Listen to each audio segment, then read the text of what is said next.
महाविकास आघाडी किंवा महायुतीकडून अजून एकाही उमेदवाराची घोषणा नाही, पण मनसेनं 3 उमेदवारांची घोषणा केली आणि वरळीमधून संदीप देशपांडेची उमेदवार असं आहे की पक्ष आहे त्यांचा पक्षानं उमेदवार उभे करावेत, कुठे काय करावे तर त्यांचा प्रश्न आहे ना. या देशात लोकशाही आहे आणि आम्ही ती मानतो. आता लोकसभेला त्यांचा पाठिंबा मोदी शहांना होता, महाराष्ट्रद्रोही.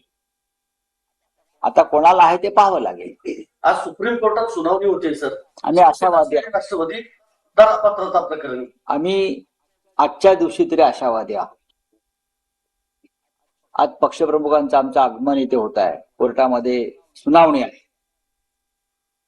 विधानसभा जवळजवळ संपायच्या, जे सभागृह आहे अस्तित्वात ते 2 महिन्यांनी भंग होईल. त्याआधी तरी निर्णय लागावा एवढीच आमची अपेक्षा. प्रकाश आंबेडकर म्हणतात शिंदेची शिवसेना खरी आहे, स्ट्राईक रेट त्यांचा वाढलेला आहे. असं आहे की आम्ही जर असं म्हणालो की रामदास आठवले यांचाच पक्ष, डॉक्टर आंबेडकरांचा पक्ष खरा आहे,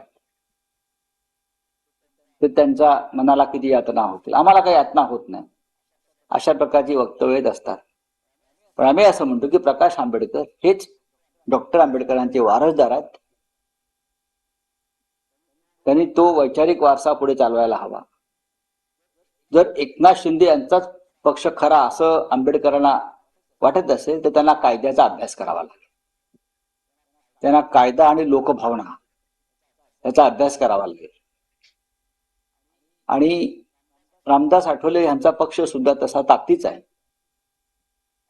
अनेक पक्ष आहेत असे निर्माण होतात पावसाळ्यांच्या छत्राप्रमाणे. कोणीतरी त्याला पाणी घालतं तात्पुरत्या स्वरूपात आणि ते नष्ट होतात. महाराष्ट्र राज्यामध्ये इतक्या सगळ्या गोष्टी मुबलक प्रमाणात